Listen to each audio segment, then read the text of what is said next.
ବାହାଘରର 6 ବର୍ଷ ପରେ ମା ହେବେ ଅଭିନେତ୍ରୀ ଯାଜ୍ଞସେନୀ ଜେନା। ବାହାଘରର 6 ବର୍ଷ ପରେ ଯାଜ୍ଞସେନୀଙ୍କ କୋଳ ବର୍ତ୍ତମାନ ପାଇଁ ପୂରଣ ହେବାକୁ ଯାଉଛି। ଖୁବ୍ ଶୀଘ୍ର ମା ଡାକ ମଧ୍ୟ ଶୁଣିବେ ଯାଜ୍ଞସେନୀ।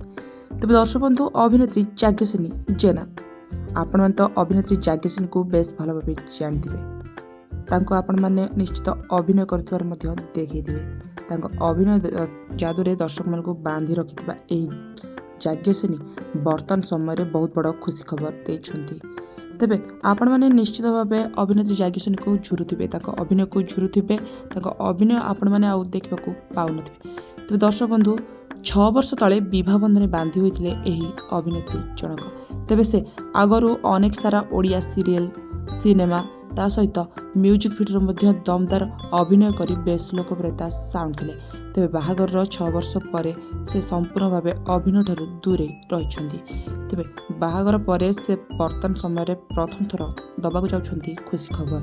ତେବେ ସେ ଖୁସି ଖବରଟି ହେଉଛି କି ସେ ମା ହେବାକୁ ଯାଉଛନ୍ତି। ପ୍ରଥମ ଥର ପାଇଁ ସେ ମାର ଡାକ ଶୁଣିବାକୁ ଯାଉଥିବାର ଦେଖିବାକୁ ମିଳିଥିଲା। ତେବେ ଦର୍ଶକ ବନ୍ଧୁ, ବର୍ତ୍ତମାନ ସମୟରେ ଅଭିନେତ୍ରୀ ଯାଜ୍ଞସେନୀଙ୍କର ମାହାବର ଖୁସିରେ ତାଙ୍କ ସାଧଖିଆ କରିଛନ୍ତି ତାଙ୍କ ପରିବାର ଲୋକ।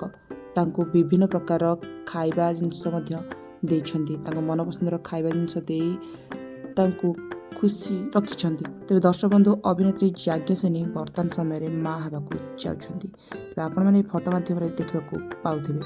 ତେବେ ଆପଣମାନେ ମଧ୍ୟ ନିଶ୍ଚିତ ଭାବେ ଅଭିନେତ୍ରୀ ଯାଜ୍ଞସେନୀକୁ ପସନ୍ଦ କରୁଥିବେ।